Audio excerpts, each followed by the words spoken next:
guys. Just got out to the garage. Got good news and bad news.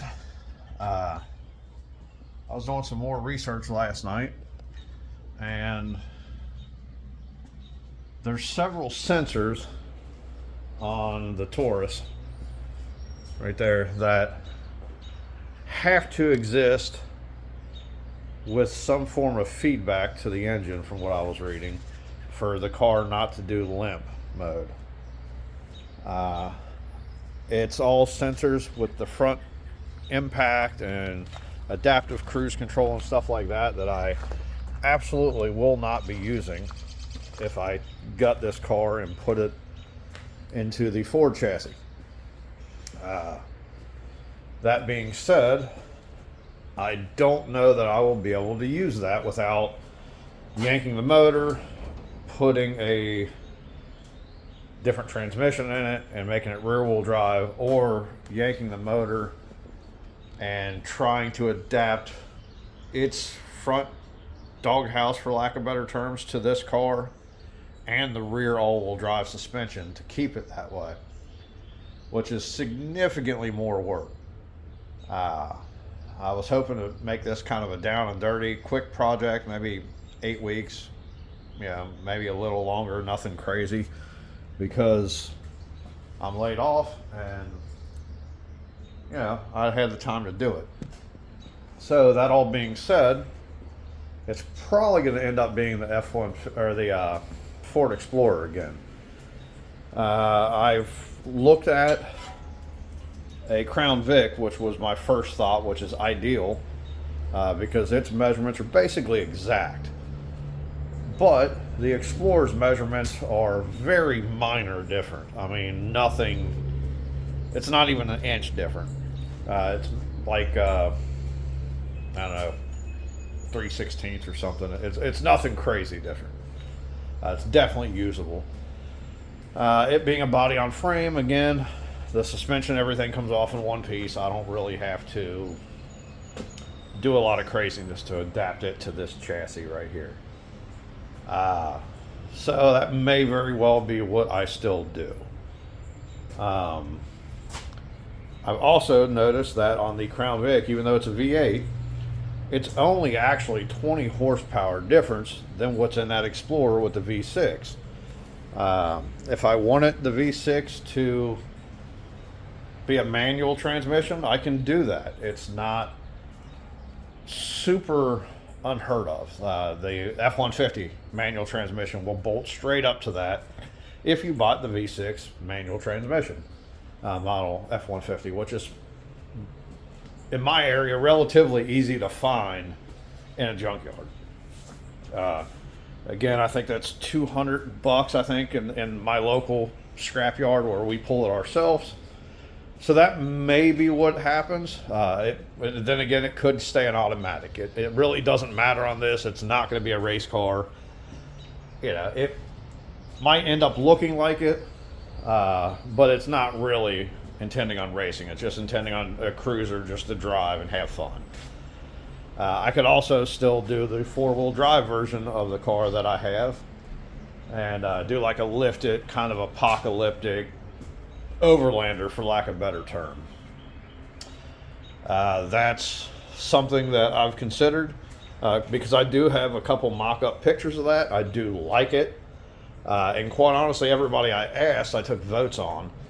And it was basically 50-50. A lot of guys said leave it four-wheel drive at a relatively factory height for the Explorer, which is about 3 to 4 inches taller than the 50 originally was from the factory.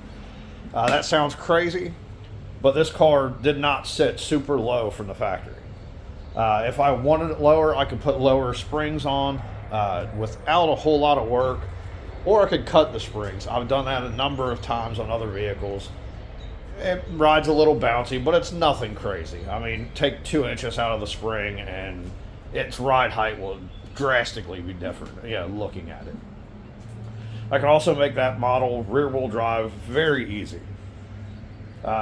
Even with leaving the transfer case and everything, from everything I've read and looked into, I can pull the front axles completely out of the transfer case, You cut the front axle right behind where it bolts to the hub because it has to have that section to hold the bearings in. That's not a big deal. Effectively, that makes the front wheels just spin freely. It doesn't change any of the geometry. It doesn't change any of the steering.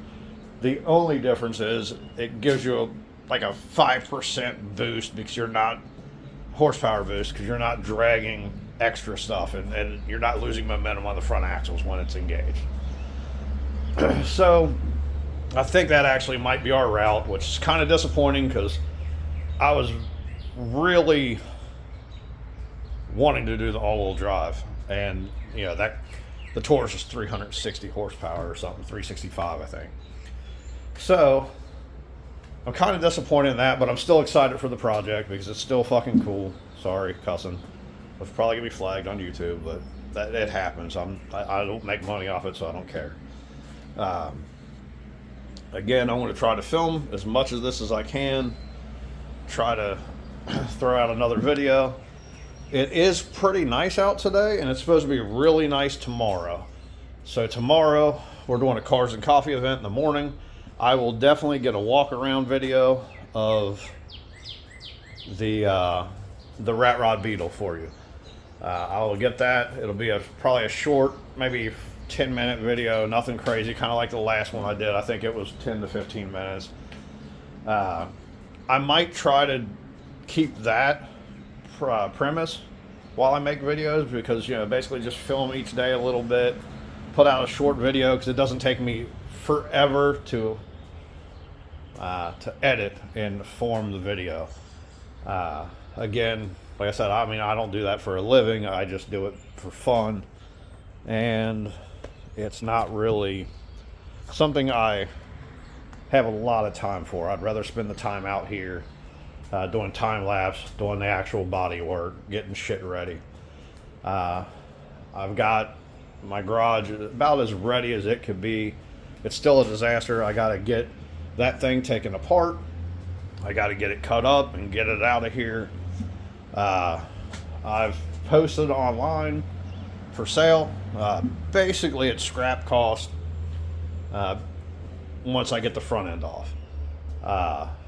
It's got, you know, like I said, it's basically a complete car.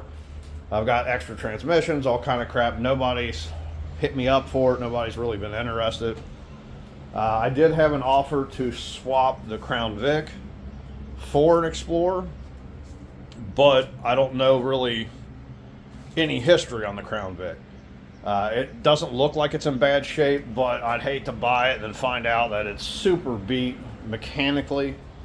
Where the Explorer, even though it's a little less horsepower, it's a V6, which I'm not super fond of, but I know the car. My father-in-law owned it. It has been babied its entire life. It's had one rear end put in it because it went in for warranty work when it was brand new, and it was something to do with the rear end. They replaced the rear end in it. So I know it's been taken care of. It's had every single oil change, every single tune-up that it's supposed to have because my father-in-law is super anal about car maintenance. It's dirt cheap on insurance. It's got a clean title, so I wouldn't have to worry about trying to get a title together. That very well, I think, is going to be back on plan. Again, I'm sorry to say that it was going to be an SHO and then it not be an SHO because that kind of makes me feel like an a-hole, like I'm trying to lie about something. That wasn't the case, but that is sometimes how projects like this work. Sometimes you get more invested, more studied on it. You know what I mean? You learn a little more as you do more digging.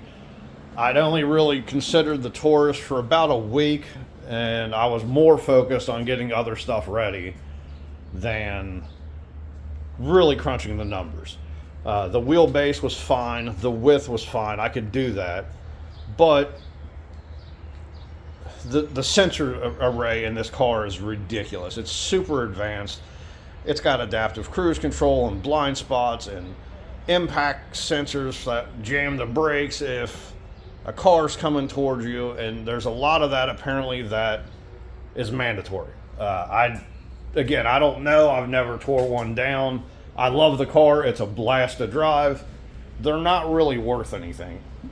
You could buy like an Interceptor version for like a high-end good Interceptor version for maybe $3,000 to $4,000. Now that's a stripped-down version. It doesn't have the features that this one has. It doesn't have leather. It doesn't have the heated seats, air-conditioned seats, any of that crap that this one has. It makes it a high-end car.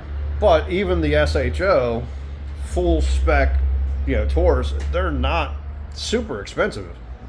Yeah, I think I could buy one in very similar shape, but with a little more mileage. This one's super low miles. It doesn't even have 100,000 miles on it yet. So it's pretty nice.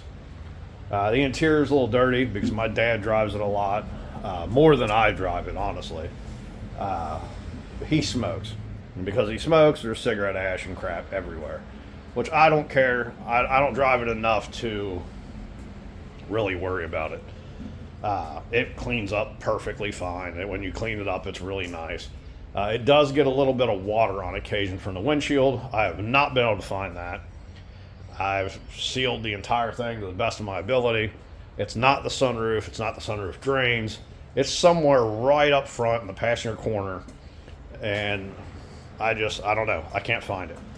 It's at the point now where I'm really just not bothering trying to find it because it's not super bad. It doesn't get a puddle necessarily in it or anything like that, but it gets damp carpet on occasion. On the underside of the car, it is perfectly spotless, so I know it's not like it's got a hole rotten somewhere. It's either got a small grommet or something bad on the firewall where it's leaking in, or something up high, which is where I think it's coming from. I think it's coming from the windshield somewhere. But I don't know. I haven't been able to find it. And honestly, the headliner doesn't look stained or anything like that, but it's a really dark headliner. It's black, so you can't really see a whole lot on it. I've never necessarily felt that it's wet, but that's the only thing I can see it being, is somewhere over there. So I know I'm rambling.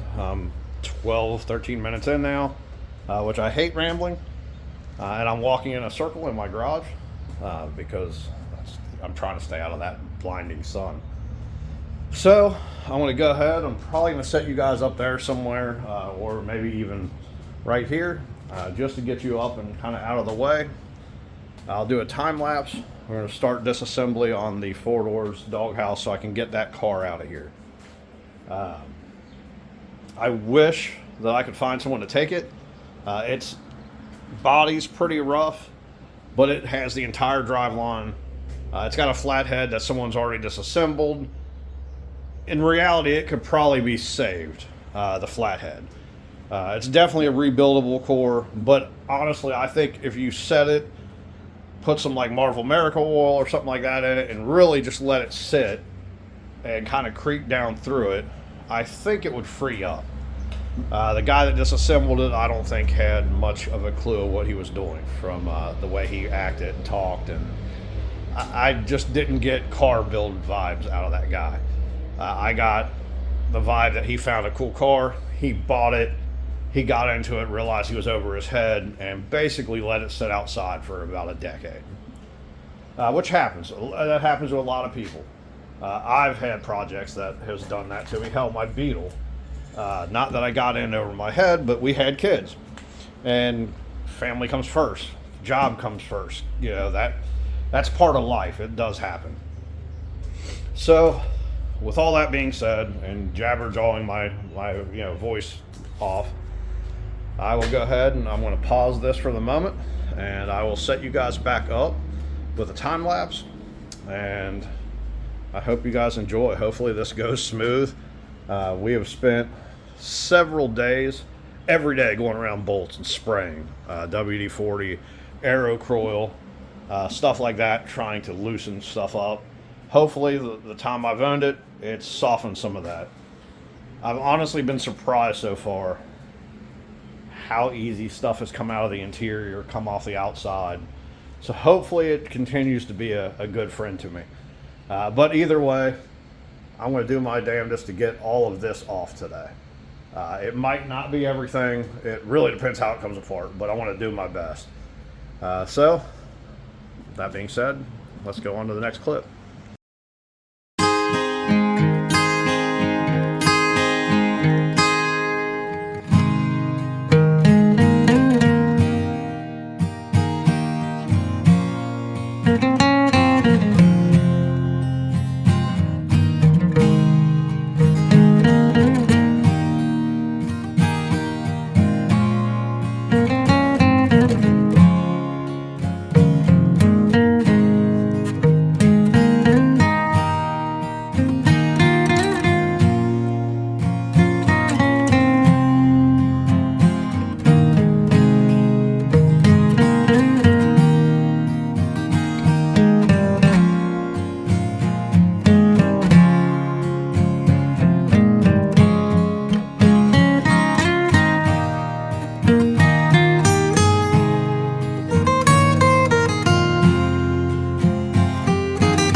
you.